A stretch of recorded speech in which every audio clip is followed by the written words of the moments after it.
ঈদের আগে পরে নতুন নোট আসতেছে।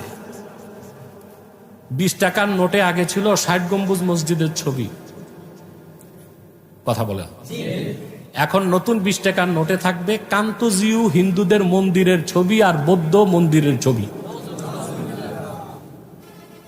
ধিক্কার, আফসোস।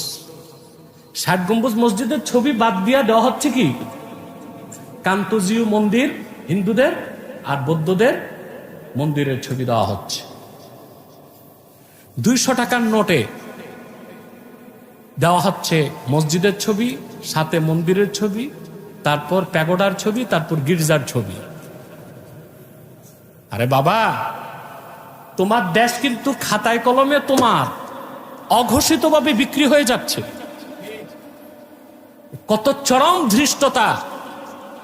আমি তীব্র প্রতিবাদ করছি এবং অর্থ মন্ত্রণালয়কে বলবো এইরকম ধৃষ্টতা থেকে তারা সংযত থাকবে, নতুবা আগে ফেসিবাদকে যেভাবে তাড়িয়েছে এই সব সিআইএ, মোসাদ আর রয়ের এজেন্ট উপদেষ্টারা পালানোর জায়গাও খুঁজে পাবে না।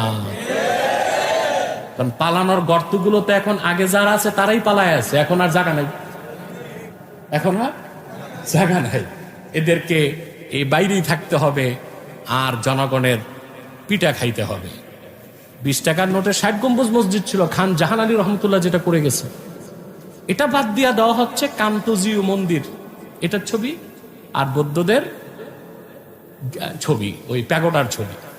আর 200 টাকার নোটে দিচ্ছে একদিকে মসজিদের ছবি, আরেকদিকে মন্দির, তারপর প্যাগোডা, তারপর গির্জা। এটা মেনে নিবেন?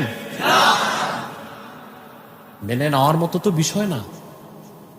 এ মন্দির আর গির্জার ছবি পকেটে নিয়ে নামাজ পড়বেন, আপনাদেরকে কোথায় পৌঁছাইতেছে? তা এখন কি করতে হবে আমাদের? এই মন্দির আর গির্জার ছবি জুতা এক বাক্সে রাখতে হবে, টাকাগুলো আরেক বাক্সে। চোরে একসাথে দুইটা, জুতাও পাইলো টাকাও পাইল। খুব ভালো হবে নাকি? কথা বলেন।